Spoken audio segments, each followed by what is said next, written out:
Hi, Bill Jones from Turntastic Wood Designs. A router table can be one of the most useful things that you can have in a shop. It really takes that router to the next level, and it's a great addition to have. And there's all kind of videos out there about making cabinets and router tables. And then there's also the idea of actually having it as a wing on your table saw. Mine is kind of thrown together, pretty rinky-dink. It's in pretty rotten shape. It wobbles, and it just needs a lot of love. So I'm going to try to make something better. And I mentioned, you know, you can have it as a cabinet or you can have it as a wing to a table saw. I'm going to try to actually have the best of both worlds. I'm going to make a wing to the table saw to hold the router and actually have a cabinet that slides under it that isn't directly attached to it, so it doesn't pull down on the table saw, but be able to keep all my router accessories and bits and so on organized in there, and give myself just a little more floor space by taking off this metal wing and replacing that with what I'm going to build. So I'll get started on that next. I removed the metal wing from the table saw.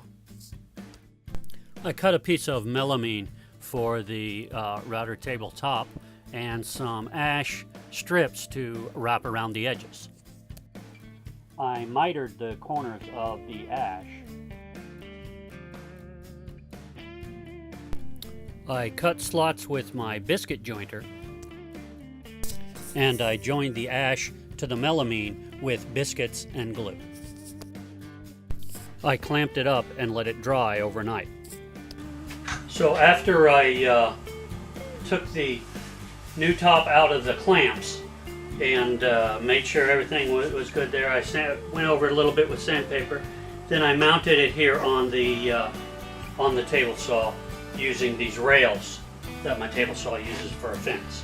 And it took quite a bit of fussing and messing around with and tinkering to get it just right, but I did indeed finally get it just right to where I have a nice smooth transition there and a nice table. So now the next bit is to make a hole for the router plate.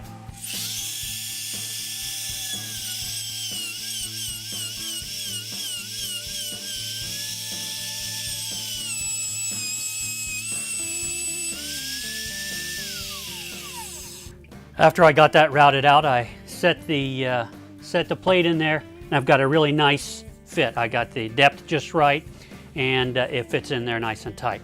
I did get, as you can see, some chip out as I did the routing. So that melamine chips really easy, and so it chipped out in a few spots.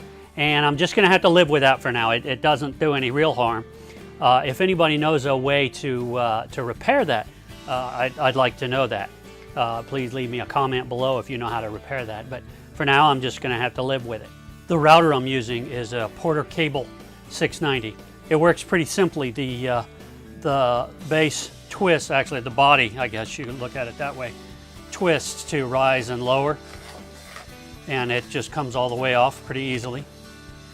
Because I'm mounting this base on the underside of this plate, I don't need these handles, and they're just kind of in the way, so I'll just take a little Allen wrench and pop those off.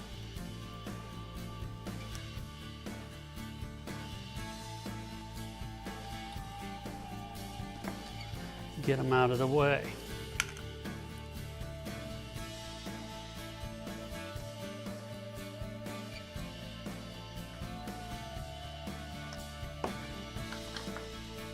I mount the router base to the plate with some machine screws.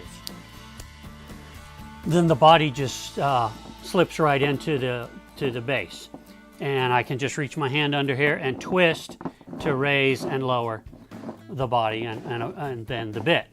A lot of guys go to a lot of trouble to go with some kind of router lift. They make their own router lift, or they'll buy a router lift, and they can be pretty expensive. And honestly, I don't get it. I don't understand what the deal is with those. Maybe I'm missing something, but I can reach my hand under here and twist this a whole lot, you know, just do anything I need as far as adjustment, and I've got it. I routed a slot parallel to the edge of the table to accept a miter gauge,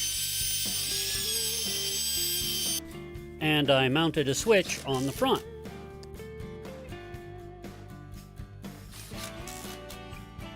I thought I would be further along on this project at this point, but I'm not.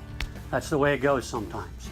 But I do have a good start, and I have the basic idea done, and I'm pretty happy with that.